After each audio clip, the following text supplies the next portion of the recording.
माता मानते, झुकाव उधर ज्यादा है, और माँ बाप पे इतनी तवज्जो नहीं है, तो फिर तरतीब उल्टी हो गई है। और तरतीब बदल लें तो मैंने शुरू में कहा था रहता कुछ नहीं है, इसलिए तरतीब बड़ी जरूरी है। आगे चलें, रिश्तेदार बाद में, माँ बाप पहले, रिश्तेदारों के बाद किसका हक है? अल्लाह फरमाता है वल यतामा, फिर यतीमों का हक है। अच्छा, जो यतीम अपने इलाके में, इलाके को तो छोड़ें, चलो ख़ानदान में जो कोई यतीम हो जाता है, तो क्या हमने बैठ के रिश्तेदारों के हक तो अदा करते रहते हैं, तो कभी यतीमों के बारे में बैठ के सोचा है? अल्लाह ने ये तो नहीं फरमाया कि जो रिश्तेदारों में यतीम हो उनका ख्याल करें, जो बाकी उनका ना करें। ऐसी तो बात ही नहीं। बाहर वाले तो बाहर वाले, हम घर वालों करीबी जो हैं उनमें कोई यतीम हो जाए, कभी उसको नहीं पूछते। अल्लाह फरमा रहे रिश्तेदारों के बाद हक है तो यतीमों का है। हम देख ले, हम में से कितने हैं जो महीने में चलें एक बार यतीमों के बारे में बैठ के मीटिंग करते हो, कभी बैठ के डिस्कस कर लिया हो, महीने में भी नहीं सोचते। आगे चलें, यतीमों के बाद किसका हक है? वल मसाकीन, मिस्कीनों का हक है, गरीब फकीर लोग, उनका हक अदा करो। उनके बाद क्या है सुने, अल्लाह फरमाता है वकूलू लिन्नासे हुस्ना, फिर आम पब्लिक आ गई है। देखे, वज़िल कुर्बा वल यतामा वल मसाकीन वकूलू लिन्नासे हुस्ना, फिर आम पब्लिक आ गई। और लिन्नास फरमाया कि जितने भी मेरे बंदे हैं फिर उनसे मीठा बोल बोलो, हुस्ना, हुस्ने कलाम करो। अल्लाह ने ये नहीं फरमाया वकूलू लिल मुस्लिमीन हुस्ना, मुसलमानों से मीठा बोल बोलो। अल्लाह फरमाते मुसलमान हो या गैर मुस्लिम हो, तेरी ज़बान में मिठास होनी चाहिए। हम तो आज इज्जतें तार तार कर देते हैं, अपनी ज़बान से लोगों की इज्जतें तार तार कर, लोग डर रहे होते हैं, पता नहीं क्या बोलता है, पता नहीं क्या बोलता है। तो हमारी ज़बान से अपने तो अपने महफूज नहीं, गैर तो गैर हो गए। तो अल्लाह फरमाता है मिस्कीनों का हक अदा कर लिया। वकूलू लिन्नास, उतना जितने भी मेरे बंदे, आम पब्लिक सोसाइटी है, मानते हैं मुझे या नहीं मानते, पर तेरा बोल उनके साथ मीठा होना चाहिए। ये कितने हक हो गए, मैं आपको फिर गिनवाता हूँ, 6 हो गए। पहला हक अल्लाह रसूल का, अल्लाह उसके रसूल का। दूसरा हक वालिदैन का। तीसरा हक कराबतदारों का। चौथा हक यतीमों का। पांचवा हक मिस्कीनों का। छठा हक आम लोगों का। अब जो 7वां हक है ना, मैं इसलिए गिनवाए हैं तो क्या आप गौर करें, जो 7वां हक जो आ रहा है ना वो क्या है तरतीब में। पहला अल्लाह रसूल का, फिर वालिदैन का, फिर कराबतदार, फिर यतीम, फिर मिस्कीन, फिर आम पब्लिक। 6 हो गए। अब सुने 7वां हक क्या है। अल्लाह फरमाता है व अकीमुस्सलाता, अब मेरी नमाज पढ़ो। ये नमाज जैसी इबादत को अल्लाह ने रखा है 7वें नंबर पे, और नमाज से भी पहले आम लोगों का हक रखा है, नमाज से भी पहले मिस्कीनों का हक रखा है, नमाज से भी पहले यतीमों का हक रखा है, नमाज से भी पहले रिश्तेदारों का हक रखा है, नमाज से भी पहले अल्लाह ने माँ बाप का हक रखा है। अब देख लें, नमाज बाद में, माँ बाप पहले, नमाज बाद में, रिश्तेदारों का हकूक पहले, नमाज बाद में, यतीमों का हक पहले, नमाज बाद में, मिस्कीन पहले, नमाज बाद में, आम लोग पहले। अच्छा, अब देखें कि आज हमारे मुआशरे में भी जितनी फिक्र नमाज पढ़ने की होती है, क्या उतनी फिक्र गरीबों की होती है? 5 वक्त नमाज तो पढ़े पहली सफ में, लेकिन गरीब भूखा मर जाए पूछा ही नहीं कभी। रिश्तेदारों के साथ ताल्लुक तोड़े खड़ा है, और हर पहली सफ पे नमाज पढ़ता भी है, पढ़ाता भी, अजाने भी देता है। इधर पहली सफ में नमाज हो, माँ बाप को धक्के हो, इधर अजाने हो, माँ बाप, सर्दी है, गर्मी है, कभी उनको पूछा नहीं, रिश्तेदारों को कभी पूछा नहीं, भाई बहनों को कभी पूछा नहीं, और भाई बहन उसके बाद यतीमों को नहीं पूछा, गरीबों को नहीं पूछा, मिस्कीनों को नहीं पूछा, और आम पब्लिक वकूलू लिन्नासी हुस्ना, उनका कभी ख्याल ही नहीं किया। तो अब नमाज पढ़ी पर इन लोगों का ख्याल नहीं रखा, तो तरतीब को बदल दिया। तो ये नमाजें भी जन्नत में लेके नहीं जाएंगी, बल्कि ये नमाजें दोज़ख में लेके जाएंगी। आप कहेंगे नमाज दोज़ख में, चले मैंने एक जुमला बोल दिया, इसकी वजाहत कुरान से कर देता हूँ। ये पहली सूरत थी ना बकरा, कुरान शुरू करने पहला मकाम है, तो कुरान का आखिरी मकाम भी पढ़ लें। अल्लाह जो पहली बात होती है आखिर में भी वही करता है, यानी कि बात शुरू कहीं से हो ख़त्म कहीं और पे हो जाए, ऐसा हमारी तकरीरों में बातों में होता है। अल्लाह का कलाम बेतरतीब नहीं है। शुरू में अल्लाह ने गरीब फकीर मिस्कीन पहले, नमाज बाद में रखी बकरा में, आखिर में आ जाए सूरत माऊन को पढ़ के देख ले। आखिरी 10 सूरतें हैं ना, सूरतुल माऊन को पढ़ के देखें। अल्लाह क्या फरमाता है, अराअयतल्लज़ी युकज़्ज़िबु बिद्दीन। ऐ हबीब, क्या आपने उस बंदे को नहीं देखा जो दीन का इनकार करता है, जो दीन की तकज़ीब करता है, जो दीन को नहीं मानता। बारी ताला कौन नहीं मानता? जो नमाज नहीं पढ़ता, जो कुरान नहीं पढ़ता, जो दाढ़ी नहीं रखता, जो टोपी नहीं पहनता, जो तस्बीह हाथ में नहीं रखता, जुब्बा कुब्बा नहीं पहनता, जो हज पे नहीं जाता, जो ज़कात नहीं देता, कौन दीन का इनकार करता है? अल्लाह फरमाता है फ़ज़ालिकल्लज़ी यदुल यतीम वला यहुद्दु अला तामिल मिस्कीन। 2 बातें अल्लाह ने की हैं। फरमाया जो यतीमों को धक्के देता है और मिस्कीनों को खाना खिलाने की तरगीब नहीं देता। जो बंदा ये 2 काम करे, अल्लाह फरमा रहा है वो मेरे दीन का मुनकिर है। उसने दीन को समझा ही नहीं। अच्छा, दीन क्या हुआ? अब देखें, यतीम फकीर पहले, जो इनके साथ अच्छा सलूक ना करे वो दीन का मुनकिर हो गया। नमाजें किधर गई? अगली आयत में नमाज भी है, अगली आयत में है। वो क्या है? आयत नंबर 4, फरमाया फवैलुल लिल मुसल्लीन। नमाज पढ़ने वालों के लिए हलाकत है। अच्छा, आप कहेंगे बेनमाजी के लिए हलाकत तो हमने सुना था, ये नमाजियों के लिए हलाकत कहां से आ गई है? ये कुरान में है। बेनमाजी की हलाकत तो सुनी, आज सुन ले, नमाजी भी हलाक होंगे। भरी ताला नमाज पढ़ने वाले कैसे हलाक होंगे? फरमाया वजह क्या है? अल्लज़ीना हुम अन सलातिहिम साहुन। नमाजें तो पढ़ रहे हैं पर तरतीब बदली हुई है। नमाज की रूह का भूले हुए, यतीमों को धक्के दे रहे, मिस्कीनों को पूछ नहीं रहे, खानदान वालों को पूछ नहीं रहे, रिश्तेदारों को पूछ नहीं रहे। भाई बीमार है, पूछा नहीं, बेरोजगार है, कभी पूछा नहीं, बहन बेवा होगी, कभी पूछा नहीं, फूफी बेवा होगी, कभी नहीं पूछा। हर साल हज पे भी जाता है, 3 माह बाद उम्रा भी करता है, सारी नेकियां करता है। मैं जो कुछ करता है फिरे, अगर रिश्तेदारों का, गरीबों का, फकीरों का, मिस्कीनों का, माँ बाप का ख्याल नहीं रखता, नमाजें सारी पढ़े, वो नमाज भी उसको दोज़ख में लेके जाएगी। ऐसे नमाजी दोज़ख में जा रहे होंगे। तो अब हम देख लें, हमारी तरतीब वही है जो रब ने बताई है या अपनी है? अभी तो मैंने फ़कत तरतीब आपको बताई है, हकूक़ और उनकी तरतीब। अगर तो वही तरतीब है हमारी जो अल्लाह ने बताई है कि नमाज बाद में गरीब पहले, क्या हमारा मुआशरा इसी तरह करता है? नमाज बाद में मिस्कीन पहले, नमाज बाद में गरीब पहले, नमाज बाद में जो कलमा नहीं पढ़ते उनके हकूक़ भी पहले। अब आज तो सारा दीन और सारा ईमान और सारी नेकी बस दोस्तों ने नमाज में बंद कर दी है। बस नमाज पढ़ लो, गरीब भूखा मरे, प्यासा मरे, बस अपनी नेकी करो। कोई भूखा मरता है, फाके से मरता है, कोई औरत खुदकुशी करती है, बच्चों को लेकर छलांग लगाती है नहर में जाके, 2 वक्त की रोटी नहीं है, और तुम हर साल हज भी करो, उम्रे भी करो। मैं ये तुम्हारी किस्मत के फेरे हैं जो लगा के आ जाते हो। अब ये थी तरतीब।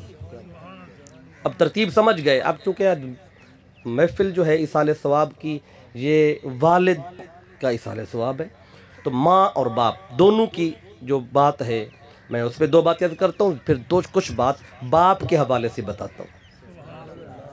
वालिद का हक जो है और माँ का जो मकाम है, दोनों पे बात करता हूँ। आम तौर पे हमारी मजालिस में ना, आज जब बात होती है वालिदैन की तो अक्सर जगहों पे आप भी देखते होंगे कि अक्सर जगहों पे बात करते हुए चिट आती है कि माँ की शान बयान की जाए। रहा हो ना नात खान, तो उसे भी बिलखसूस कहा जाता है कि माँ की शान बयान करो। आज तक आपने देखा है किसी नात खान को या किसी उलमा में से किसी को ये कहा गया हो चिट दे के कि बाप की शान बयान करें? बाप की शान का सुना है? बल्कि ऐसे बहुत सारे नात खान हैं जो माँ की शान बयान करते करते बहुत मशहूर भी हो गए, और उनके नाम के साथ आगे ब्रैकेट में लिखा होता है माँ की शान वाला। कि ये माँ की शान बयान करता है। तो हमारी मजालिस में बाप की शान बयान नहीं की गई, तो लोग ये समझते शायद बाप की शान ही कोई नहीं है। जब माँ की शान बयान की जाती है शायद लोग बाप को दुश्मन बना के पेश कर देते हैं। मैं एक जुमला यहाँ पे एक वजाहत करना चाहता हूँ कि ऐसा ये मुगालता है कि लोग समझते हैं बाप की शान कोई नहीं। सुन लें, ये बात बड़ी ख़ास है कि हक देखें तो माँ का ज़्यादा है, हक माँ का ज़्यादा है, लेकिन मकाम बाप का ज़्यादा है। अब इसका मैं वजाहत करता हूँ इसकी। अगर ये वजाहत हक और मकाम वाली आप मैंने शुरू में भी की थी, हकूक़ की बात की अल्लाह ने, अपना मुस्तफ़ा खा के इकट्ठा रखा। मकाम की बात की, अपने बाद मुस्तफ़ा का मकाम रखा। अब यहाँ भी वही बात है, हक देखें तो माँ का ज़्यादा है, मकाम देखें तो बाप का ज़्यादा है। अब इसकी वजाहत भी कर देता हूँ ताकि कोई बात अधूरी ना रह जाए। हक की बात की, सही बुखारी में हदीस पाक, मुस्लिम में भी है, मुत्तफ़क़ अलैह हदीस है। हज़रत अबू हुरैरा रज़ी अल्लाह ताला रावी हैं। एक शख्स है मेरे आका खिदमत में आके अर्ज़ किया, आका मन अहक्को बिहुस्ने सहाबती, आका मुझे बताएं हुस्न सलूक के हवाले से सबसे ज़्यादा हक मुझ पे किसका है? मन अहक्को, ज़्यादा हक किसका है? बिहुस्ने सहाबती, के मेरे हुस्न सलूक के लिए मैं किसके साथ ज़्यादा सलूक करना है, हक किसका ज़्यादा है? हक की बात की, आका फरमाते हैं काला उम्मो का, फरमाया तेरी माँ का हक है। उसने फिर अर्ज किया, आका सुम्मा मन, फिर माँ के बाद किसका हक है? माँ के बाद किसका हक है? आका ने फरमाया काला सुम्मा उम्मो का, फिर भी तेरी माँ का हक है। उस साहबी ने तीसरी बार पूछा, काला सुम्मा मन, हुजूर दो हक तो माँ के बता दिए, इसके बाद किसका हक है? आका फिर फते काला सुम्मा उम्मो का, फिर भी तेरी माँ का हक है। तीन दफा आका ने माँ का बता, तो चौथी बार फिर पूछ लिया, आका सुम्मा मन, फिर किसका? चौथी बार आका फरमाते हैं काला सुम्मा अबू का, अब तेरे बाप का हक। यानी पहले तीन हक माँ के, चौथा हक बाप का। तो इसमें दूसरी राय कोई नहीं कि हक माँ का ज्यादा है, लेकिन जब मकाम की बात आती है ना, फिर मकाम बाप का ज्यादा है। लोग हक वाली हदीस को लेके सारी बात इधर ही घुमाते रहते हैं कि मकाम भी देख लें, हक और होता है, मकाम और होता है। अब मैं मकाम की बात अर्ज कर दूं, सुने। माँ का मकाम क्या? ये तो हक था। मकाम आका ने बताया, फरमाया अल जन्नतो तहता अक़दामिल उम्महात, जन्नत माओं के कदमों के नीचे है। ये माँ का मकाम यहाँ पे आका ने बताया। मकाम क्या है, बुलंदी क्या है माँ के कदमों की? जहां जन्नत की बुलंदियां खत्म हो जाती है ना, उससे आगे माँ के तलवे शुरू होते हैं। जन्नत माँ के कदमों के बराबर भी नहीं रखी। आका यूं भी फरमा सकते हैं जन्नत माँ के कदमों के बराबर है। और जन्नत है कहाँ पे? मैं इंदा सिदरतुल मुंतहा, इंदहा जन्नतुल मावा। वहां जन्नत और माँ के कदम कहाँ पे हैं? जहां जन्नत की बुलंदी खत्म हो जाती है, फिर माँ के तलवे शुरू होते हैं। ये तो माँ का मकाम हो गया, माँ के कदमों में जन्नत है। तो बाप से क्या मिलता है? अब आपको जामे तिरमिज़ी में हदीस पाक है, इमाम हाकिम अल मुस्तदरक में बयान करते हैं, और भी कुतुब हदीस में हदीस पाक आई है। हज़रत अब्दुल्ला इब्ने उमर रज़ी अल्लाह ताला अन्हुमा आप रिवायत करते हैं, एक शख्स है मेरे आके खिदमत में आके अर्ज़ किया, आका बंदे के बारे में जानना हो ना कि बंदा मुझसे राज़ी है या नाराज़ है, बड़ा आसान तरीका है। आप उससे बात करके देखें, अगर सही मुंह बात करे तो राज़ी है, अगर सलाम करे मुंह उधर कर ले तो नाराज़ है, बात करें वो जवाब ही ना दे समझ ले, अच्छा बोले ना, चेहरा देख लें फिर भी पता चल जाता है। आप सामने आए, वो चेहरे का रंग बता देता है अंदर क्या है, चेहरे से पता चल जाता है। तो बंदे के बारे में तो आसान है कि राजी है कि नाराज है। अर्ज किया, आका अल्लाह के बारे में कैसे पता चलेगा अल्लाह राजी है कि नाराज है? ना अल्लाह नजर आता है, ना अल्लाह सुनाई देता है, बात करें तो अल्लाह का जवाब सुनाई नहीं देता, ना दिखाई देता है अल्लाह, ना सुनाई देता है, तो अल्लाह के बारे में कैसे पता चलेगा? आका फरमाते हैं बड़ा आसान पैमाना है ये जानने का, अल्लाह राजी है कि नाराज है। साहबाज कहते हुजूर कैसे आसान है, हमारे लिए तो बड़ा मुश्किल काम है। आका फरमाते हैं तेरा बाप तेरे घर में जिंदा है कि नहीं? जी हुजूर बाप तो जिंदा है। आका फरमाते हैं घर चला जा और बाप को देख ले, अगर घर में बैठा हुआ बाप तुझसे राजी है ना तो समझ ले रब भी तुझसे राजी है। अगर बाप घर में बैठा है नाराज है, समझ ले रब भी तुझसे नाराज है।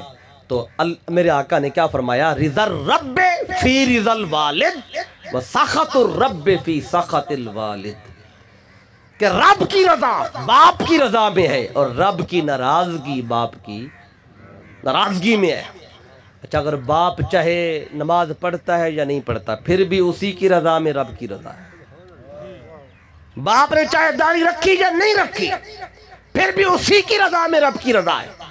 अच्छा, अगली सुन ले, अगर बाप चाहे हुक्का भी पीता है फिर भी उसी की रजा में रब की रजा है। तो क्या पता चला? रब नमाजें पढ़ने से राजी नहीं होता, दाढ़ियां रख लेने से राजी नहीं हो जाता, हज उम्रे कर लेने से राजी नहीं हो जाता, तस्बीहात में लेके रब राजी नहीं हो जाता। रब राजी तब होता है जब घर में बाप राजी हो। नारे तकबीर, नारे रिसालत, नारे खिलाफत, नारे हैदरी। अच्छा, आप देखें कि माँ के कदमों में जन्नत है और बाप की रजा में रब की रजा है। अब मैं दोनों को जोड़ रहा हूँ, अभी पता चल जाएगा कि मकाम किसका ज्यादा है, माँ का या बाप का। देखिए, जन्नत अल्लाह की एक नेमत है और रब की रजा, अल्लाह फरमाते हैं वरिदवानुम मिनल्लाहि अकबर, जिसे रब की रजा मिल गई उसे सबसे बड़ी नेमत मिल गई। तो जन्नत एक नेमत है, रब की रजा सबसे बड़ी नेमत है। तो जिसे माँ की खुशनूदी हासिल कर ली तो जन्नत मिली, बाप को राजी कर लिया तो रब राजी हो गया। तो अब बताएं, जन्नत बड़ी नेमत है या अल्लाह की रजा बड़ी नेमत है? तो फिर मकाम तो बाप का ज्यादा हुआ ना फिर, कि बाप को राजी करने से रब राजी, जिससे रब राजी उससे सब राजी। रब जिसका हो गया सब उसका हो गया, जिसका रब हो गया उसका सब हो गया। माँ को राजी किया तो जन्नत, बाप को राजी किया तो रब। अब देखें, ये एक मिसाल दी आपको, अब दूसरी भी सुन लें। एक हदीस पाक सुन ली, दूसरी क्या? माँ के कदमों में जन्नत है और बाप के बारे में आका फरमाते हैं अल वालिदो औसतो मिन अबवाबिल जन्ना। आका फरमाते हैं बाप जन्नत का मेन दरवाजा है, मेन गेट। अब देखें ना, एक मस्जिद आप बनाते हैं, मस्जिद अंदर उसके 5 दरवाजे रखते हैं, 3 सामने 2 साइडों पे, 5 हो गए ना। इधर से आए फिर भी देखा चलें एक इधर दरवाज़ा आजकल मेहराब के साथ भी रखते हैं, 6 कर लें या 7 कर लें या मस्जिद के अंदर के 10 दरवाजे कर लें, जितने भी कर लें सारे खोल दें, लेकिन मेन गेट पे ताला लगा हुआ। मेन गेट बंद हो, अंदर के सारे खुले हों, तो क्या मस्जिद में आ जाएंगे? मस्जिद के तो सारे खुले हुए हैं, मेन ही बंद है। जब मेन बंद हो ना, अंदर के जितने भी खुल जाएं तो बंदा दाखिल नहीं हो सकता। तो जन्नत के जो अंदर के दरवाजे ना, कोई नमाज पढ़ने से खुल जाता है, कोई रोज़ा रखने से खुल जाता है, कोई हज उम्रे से खुल जाता है, कोई माँ को राज़ी करने से खुल जाता है, कोई खुश अखलाक से खुल जाता है और कोई और नेकियों से खुल जाता है। अंदर के दरवाजे मुख्तलिफ आमाल से खुलते हैं, लेकिन मेन गेट बाप से खुलता है। क्या बात, क्या बात। अंदर के सारे खुलवा लें और जो मेन गेट बाप है उसको तवज्जो ही ना दें तो अंदर तो नहीं जा सकेंगे। अच्छा, पाकिस्तान में तो मेन बंद हो ना, अंदर के खुले हों तो दरवाजे छलांगे मार के चले जाते हैं। तो ये पाकिस्तान है, ये दुनिया है, यहाँ पे अब दीवारें फलांग लें, ताले तोड़ लें, सब कर देते हैं, सारा कुछ हो रहा है। लेकिन जन्नत में ऐसा नहीं होने वाला। वहाँ कोई नहीं दीवार फलांग सकेगा, वहाँ कोई नहीं ताले तोड़ सकेगा। तो इसलिए यहाँ जो कर ले हम कर लेते हैं। तो मैं जो बात अर्ज करना चाहता हूँ वो बड़ी सादा और आसान तरीके से मैंने आप तक पहुँचा दी है कि देखे कि माँ के कदमों में जन्नत है और बाप जन्नत का मेन दरवाज़ा है। तो हक माँ का ज़्यादा, मकाम बाप का ज़्यादा है। इसलिए आज हमारा मुआशरा जिस तर्ज पे चल रहा है, जो हमारी मजालिस में बयान हो रहा है, गलती तो इनकी है जो बयान करने वाले हैं। ये क्यों शरीयत का बैलेंस नहीं बताते? ये क्यों दोनों रुख नहीं बताते, ये क्यों दोनों बातें नहीं बताई जाती? सुनने वाले जो सुन के जाएंगे उन्होंने तो वही जाके आगे बयान करना है। और इस जे वजह है माँ की शान सुन सुन के बच्चा जब जवान होता है ना, महफिल में जब जवान होता है, अच्छी जॉब लग जाती है और अल्लाह की बारगाह से रिज़्क़ की फरावानी आती है, वो गाड़ी ख़रीदता है। गाड़ी ख़रीदने के बाद फिर पीछे जलिया रूप में लिखवा भी देता है कि ये सब मेरी माँ की दुआ है। क्या मैं गलत कह रहा हूँ? तो इस बच्चे के जहन में किसने डाला कि सिर्फ माँ ही दुआ करती है? क्या बाप दुआ नहीं करता? छोटा था मजदूरी बाप करता रहा, छोटा था गर्मी थी या सर्दी थी दुकान पे बाप जाता रहा, पढ़ने लगा स्कूल गया फीसें बाप देता रहा, ट्यूशन पढ़ाया फीस बाप देता रहा, कुछ खर्चा हुआ पैसे सारे बाप ने लगाए, और जब गाड़ी खरीदी तो लिख दिया मेरी माँ की दुआ है। जब बाप देखता होगा इस जुमले को लिखा हुआ उसके दिल पे क्या बीतती होगी? वो यही सोचता होगा पहले मैंने इसका कौन सा गुनाह किया। तो ऐसे ये गलती ना करें। ये बिल्कुल नौजवानों को ये मैसेज दे रहा हूँ, अगर लिखना भी हो तो फिर यूँ लिखा करें ये सब मेरे माँ बाप की दुआ है। क्या बात, सिर्फ माँ की दुआ है, बस बाप की दुआ ही कोई नहीं क्या? या बाप दुआ नहीं करता? बाप भी करता है। मसला क्या है, क्योंकि माँ में की तबीयत में नरमी है। जब बंदा घर से बाहर निकलता है ना तो माँ से मिल के जाता है, कहते हैं माँ दुआ करना। बाप से मिल के नहीं जाते। क्यों? कि बाप ने पूछना है कहाँ जा रहा है, बाप ने पूछना है वापस कब आना है, क्या करने जा रहे हो, उधर सख्ती है। तो माँ ने पूछना ही नहीं है तो बंदा ये समझते है माँ ही दुआ करती है, बाप भी दुआ करता रहता है। फिर कहते हैं जी जब तक बच्चा वापस नहीं आता माँ नहीं सोती। सोता तो बाप भी नहीं है, बस चुप होता है, खामोश होता है, लेकिन वो भी दरवाजे को तक रहा होता है कब आएगा वापस, कब वापस आएगा। इसलिए कि बाप की तबीयत में सख्ती रखी, माँ की तबीयत में नरमी रखी, सख्त और गर्म। जब ये दोनों मिलते हैं तो दुनिया का निज़ाम चलता है। देखिए ये मेरे सामने माइक लगा हुआ है, इसके पीछे दो तारे हैं, वो एक ठंडी होती है एक गर्म होती है, एक जमा होती है एक नफ़ी की होती है। जमा और नफ़ी मिलती हैं तो ये चल रहा है। अगर दोनों जमा की कर दें यानी ठंडी कर दें तो चलेगा, दोनों गर्म कर दें तो निज़ाम चलता तब है जब ठंडा और गर्म मिलते हैं। जब सख्त और, क्योंकि रब जब भी बात करता है मतलब बिल वालिदैन एहसाना, वह बिल वालिदैन एहसाना, माँ और बाप दोनों के साथ एहसान करना है। अब इस हवाले से बिल्कुल आखिरी एक रिवायत, चूँकि ये वालिद के हवाले से थी तो आखिरी रिवायत वालिद के हवाले से बयान कर दूँ।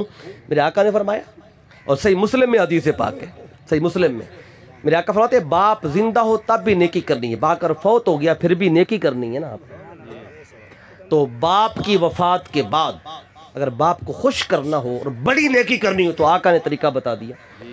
मेरे आका फरमाते हैं इन्ना मिन अबर्रिल बिर्रि सिलतुर राजुल अहला वुद्दि अबी है।